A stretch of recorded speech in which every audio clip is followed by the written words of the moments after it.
Hello tenthies, welcome back to our channel Shikshak junction. क्योंकि अब नहीं तो कब पिछली ही वीडियोस को कंटिन्यू करेंगे। मुझे लगता है कि आप सबको अब लाइव पढ़ने में ज़्यादा इंटरेस्ट आ रहा होगा, लेकिन ये लाइव वीडियो जो है वो ऑल्टरनेटिवली लगेंगी। मीन्स एक दिन साइंस की और एक दिन मैथ्स की। तो एक दिन आपके पास रिकॉर्डेड वीडियो जाएगी जिसी का कंटिन्यू हम अपनी लाइव वीडियो में करेंगे। ठीक है, तो पुरानी वाली जो लाइव वीडियो हुई थी, मीन्स कल जो लाइव वीडियो आई थी, उसमें आपने देखा था कि डाइजेस्टेड फूड कैसे एब्जॉर्ब होके एसिमिलेट होता है। ठीक है, डाइजेशन वाला प्रोसेस का काम वहां तक खत्म हो गया। अब आएगा हमारा दूसरा लाइव प्रोसेस। कौन सा?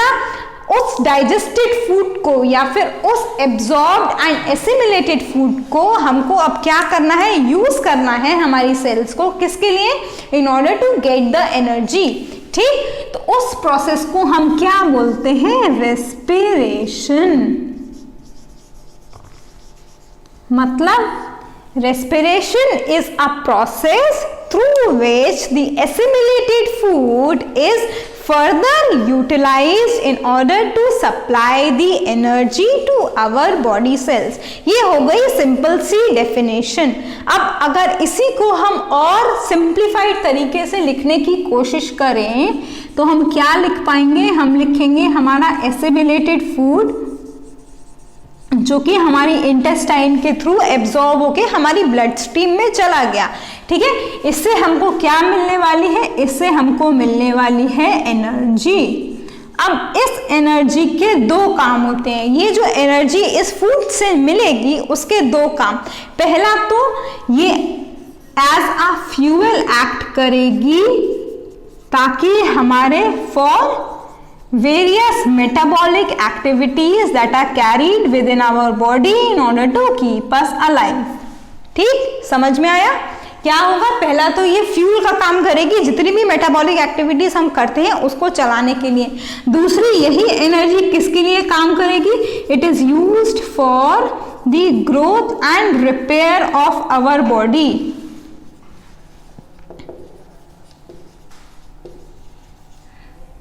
ठीक है, इस एनर्जी के दो काम, एक तो ये, दूसरा ये। लेकिन कैसे?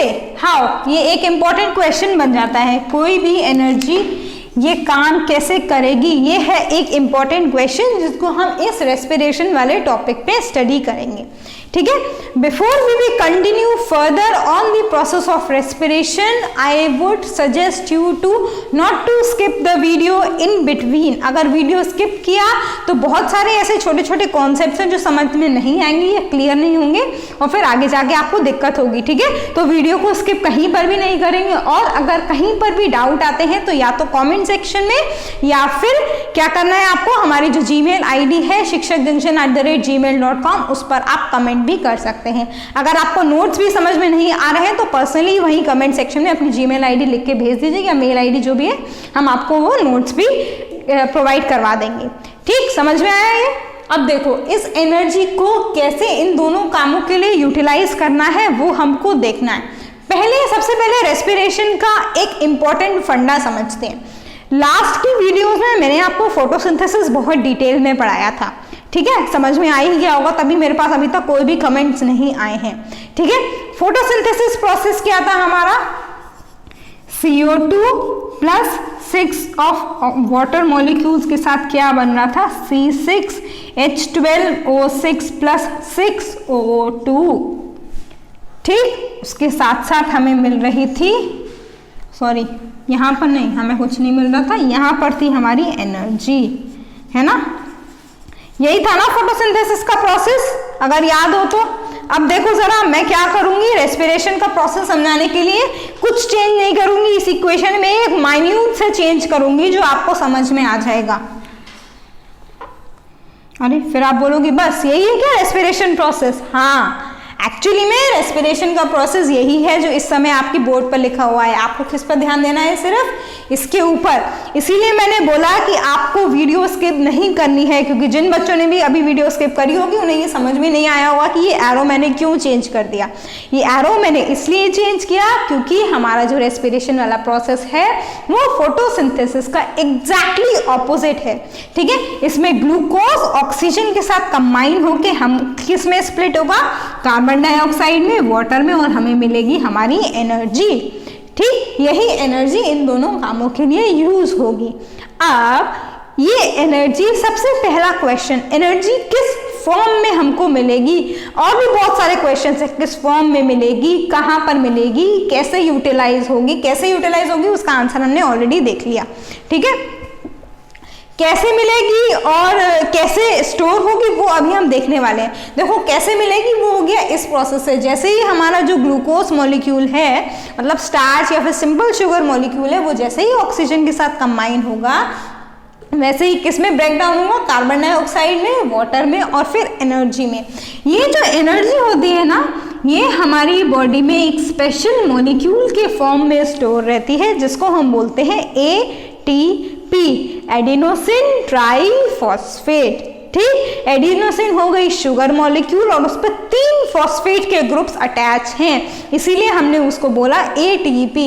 जरा याद तो करो कि हमने अपने 9th क्लास में या फिर पिछले 10th में भी जो मैंने आपको सेल वाला चैप्टर पढ़ाया है उसमें मैंने माइटोकॉन्ड्रिया पढ़ाया था, है ना। उस माइटोकॉन्ड्रिया को हमने बोला था power house of the cell. क्यों? क्योंकि उसके अंदर ये एनर्जी जो है वो प्रोड्यूस होती है। वो एनर्जी किसके फॉर्म में प्रोड्यूस होती है? ATP के फॉर्म में। अब आपको ध्यान रखना होगा माइटोकॉन्ड्रिया वर्ड, क्योंकि जैसे जैसे हम रेस्पिरेशन में आगे जाते जाएंगे वैसे वैसे ही ये माइटोकॉन्ड्रिया आता जाएगा। रेस्पिरेशन का एक बहुत इंपॉर्टेंट स्टेप माइटोकॉन्ड्रिया के अंदर परफॉर्म होता है। जब मैंने माइटोकॉन्ड्रिया का डायग्राम बनाया था, फिर से याद करो, अपना दिमाग वहां पर लेके जाओ पुरानी वीडियोस पे, एक कलरफुल सा डायग्राम बनाया था मैंने माइटोकॉन्ड्रिया का, और उसके अंदर वाली जो मेम्ब्रेन थी कुछ ऐसा बनाया था, याद है? इसके जो अंदर वाली मेम्ब्रेन थी, यहाँ पर मैंने, जहां तक मुझे याद आ रहा है, मैंने शायद रेड कलर के पेन से आपको ये एंजाइम के पार्टिकल्स शो किए थे, जिसको मैंने बोला था F0 F1 पार्टिकल्स, और उसी इनर मेम्ब्रेन के ऊपर मैंने बोला था कि रेस्पिरेटरी एंजाइम्स प्रेजेंट रहती हैं। अगर भूल गए हो तो सेल वाले चैप्टर में माइटोकॉन्ड्रिया वाली जो वीडियो है उसको जाकर फिर से देखना, समझ में आ जाएगा कि क्यों बोला था वहां पर। तो ये जो रेस्पिरेटरी एंजाइम्स यहाँ पर अंदर वाली मेम्ब्रेन में प्रेजेंट रहती हैं, उन्हीं का काम होता है हमारे ग्लूकोज से ATP को एक्सट्रैक्ट करना, ताकि ये ATP हमारी बॉडी में as a energy currency use हो पाए। देखो करेंसी किसको बोलते हैं? हम बाजार से कुछ भी लेने जाएं तो खरीदने के लिए हमें अपनी इंडिया की करेंसी देनी पड़ेगी ना, रुपी। तो वही काम ये सेल करेगा, उसको एनर्जी करेंसी देनी पड़ेगी किसी भी फंक्शन को परफॉर्म करने के लिए। ठीक, अब देखो ये ATP कैसे बना। हर चीज किसी ना किसी चीज से बनती है, ठीक है। देखो ATP बना, वापस इसी यहीं पे लिख देते हैं, ATP बनेगा ADP प्लस इनऑर्गेनिक फॉस्फेट। ये जो इनऑर्गेनिक फॉस्फेट है इसको लिखने का तरीका P लिखेंगे हम और I लिखेंगे। ये जो I है वो डिनोट करता है इनऑर्गेनिक वाले टर्म को। तो जब ADP इनऑर्गेनिक फॉस्फेट के साथ कंबाइन करेगा तो हमको देगा ये ATP, जिससे हमको मिलने वाली है एनर्जी। ये तो हुआ एक बेसिक सा ओवरव्यू आपके लिए कि एक्चुअली में रेस्पिरेशन प्रोसेस क्या होता है। ठीक है, आई होप कि यहाँ तक हम सबको समझ में आया होगा कि रेस्पिरेशन में हम क्या पढ़ने वाले हैं।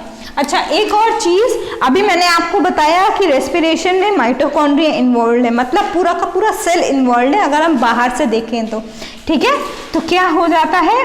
रेस्पिरेशन बन जाता है हमारा एक सेल्यूलर प्रोसेस।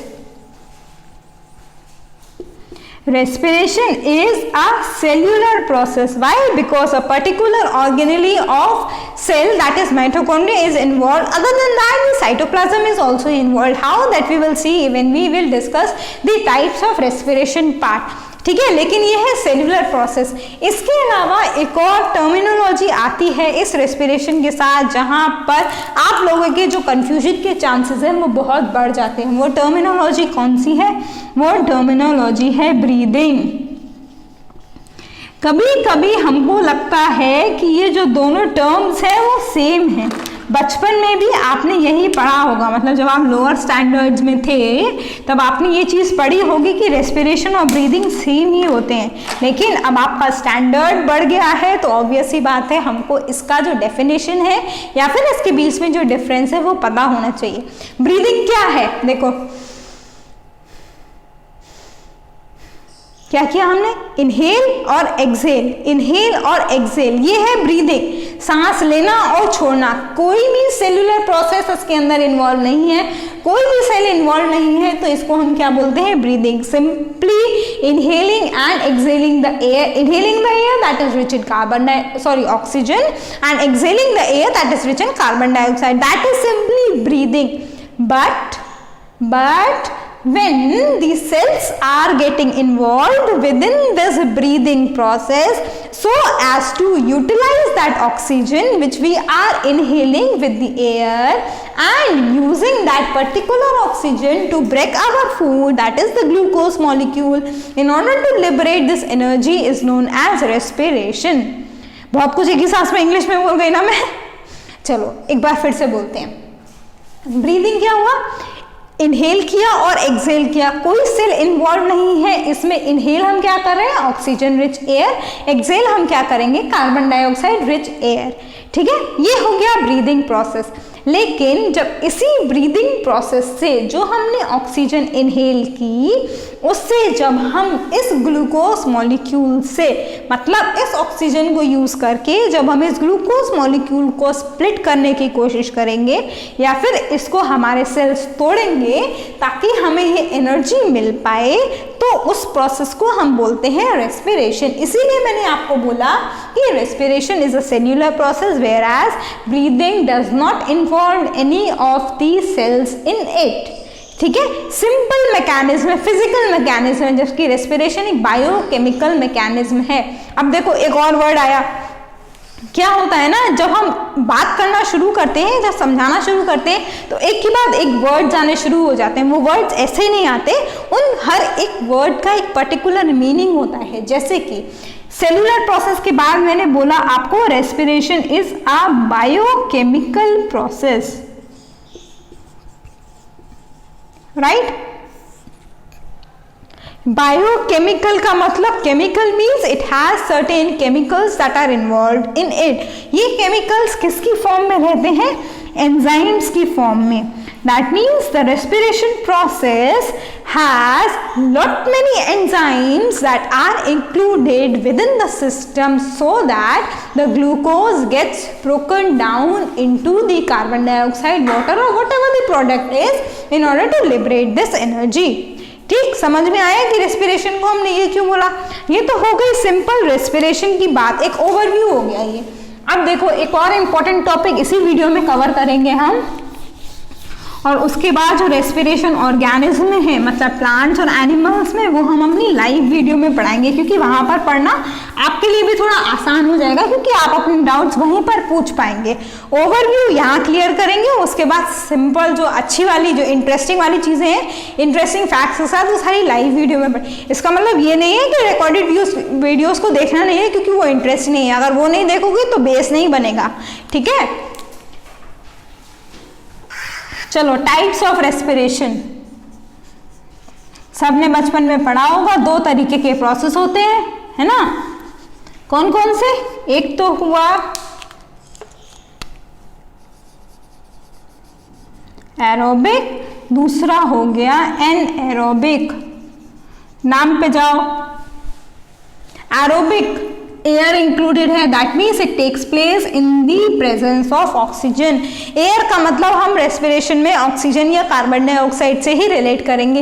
एयर में बहुत सारे कंपोनेंट्स हैं, उसमें से हमारी बॉडी के लिए दो ही कंपोनेंट्स यूज कर पाते हैं। कौन कौन से, एक हो गया ऑक्सीजन, एक हो गया कार्बन डाइऑक्साइड, ठीक है। तो एरोबिक कौन सा होगा, that takes place in the presence of oxygen, whereas anaerobic, an लग गया इसके मतलब ऑक्सीजन इसमें नहीं है। तो anaerobic respiration is that particular process where the respiration takes place in the absence of air और in the absence of oxygen. ठीक, बेसिक डिफरेंस हो गया एरोबिक और एनारोबिक रेस्पिरेशन का। इसके अलावा अब जो डिफरेंसेस है वही फ्लो चार्ट के थ्रू समझते हैं। देखो ये हो गया हमारा ये फ्लो चार्ट समझना बहुत ज़रूरी है, क्योंकि अगर ये फ्लो चार्ट नहीं समझ में आएगा तो रेस्पिरेशन का प्रोसेस कैसे हो रहा है हमारी बॉडी के अंदर या फिर किसी भी ऑर्गेनिजम्स के अंदर आप समझ नहीं पाएंगे। इसीलिए वीडियो को स्किप करने की कोशिश बिल्कुल भी ना करें। ठीक, चलो ग्लूकोज आया। ग्लूकोज सबसे पहले विदाउट गेटिंग कि एयर उसको मिल रही है नहीं मिल रही है, उसको एक मेजर काम तो करना ही करना है। आप लोग रात को सोए, चाहे आपको पढ़ना है या नहीं पढ़ना है, सुबह उठोगे तो सही ना, ग्लूकोज भी वही काम करेगा। ग्लूकोज सबसे पहले एक मॉलिक्यूल में कन्वर्ट होता है जिसको हम बोलते हैं पाइरुविक एसिड। ग्लूकोज, अब यहाँ पर भी ये ध्यान रखना पड़ेगा, एक लॉ पढ़ा होगा आपने, law of conservation of mass या फिर law of conservation of energy. Mass या एनर्जी कहीं पर भी नहीं जाता, मतलब डिस्ट्रॉय नहीं होता हमारे एटमॉस्फेयर में, एक दूसरे में ही कन्वर्ट होते हैं सिर्फ। तो देखो ग्लूकोज कैसा है, 6 कार्बन मॉलिक्यूल है, ठीक है।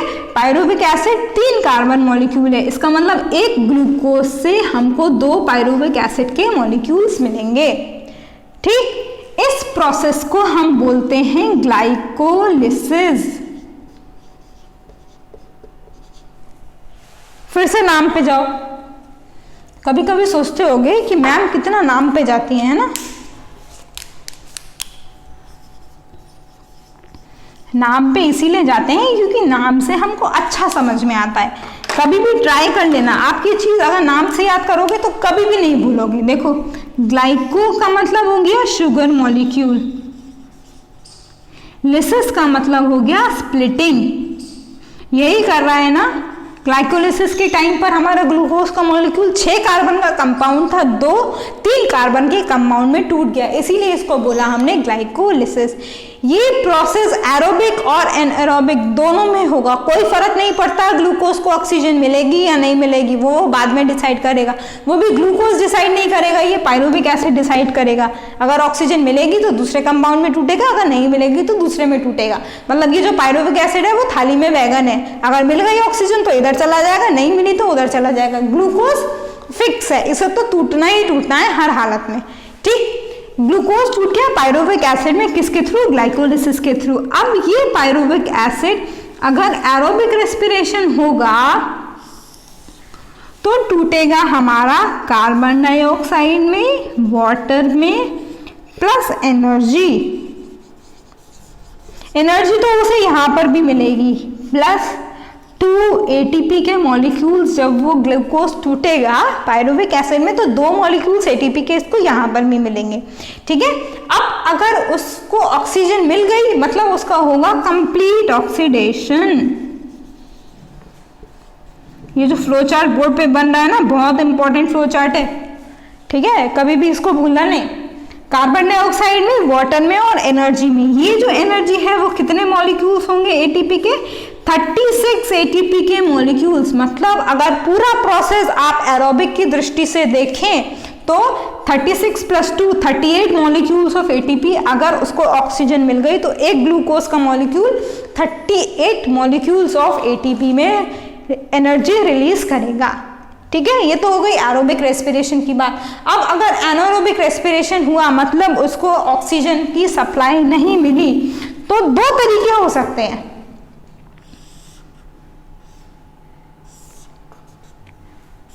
मतलब 2 तरीके का होगा तो ये इनकम्प्लीट ऑक्सीडेशन ही, ठीक है। पहले तो ये बात समझ लो, यहाँ पर कंप्लीट हुआ था, यहाँ पर इनकम्प्लीट ऑक्सीडेशन होने वाला है। अब 2 तरीके के ऑर्गेनिजम्स का एग्जाम्पल लेते हैं। मान लो एक एग्जाम्पल है ईस्ट का। ईस्ट के अंदर जब एनारोबिक रेस्पिरेशन होता है तो उसको हम बोलते हैं fermentation process.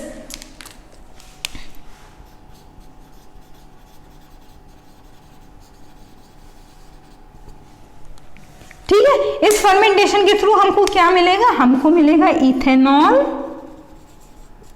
Plus 2 ATP. Again 2 मिलेंगे इसको, यहाँ पे कितने मिले थे 36, यहाँ पे कितने मिले 2, मतलब बहुत कम अमाउंट में एनर्जी मिली इसको। इस प्रोसेस को हम क्या बोलते हैं, फर्मेंटेशन। इस प्रोसेस का अपने आप में एक इकोनॉमिकली बहुत इंपॉर्टेंस है जो कि मैं आपको बताऊंगी अभी इसी वीडियो में, लेकिन आपको वीडियो को कंटिन्यू करना पड़ेगा उसके लिए, ठीक है।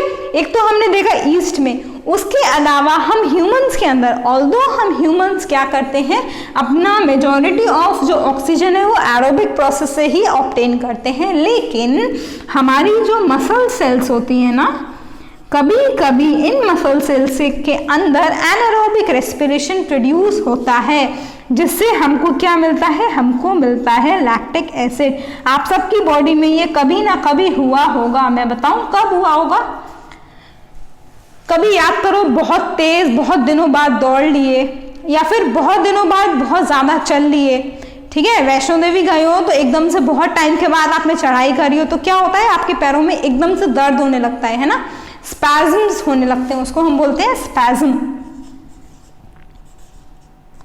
या फिर उसको मस्कुलर क्रैम्प्स भी बोलते हैं।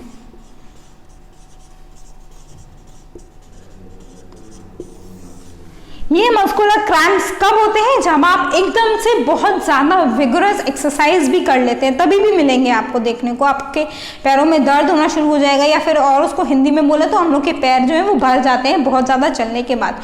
क्यों होता है? इस लैक्टिक एसिड की डिपोजिशन की वजह से।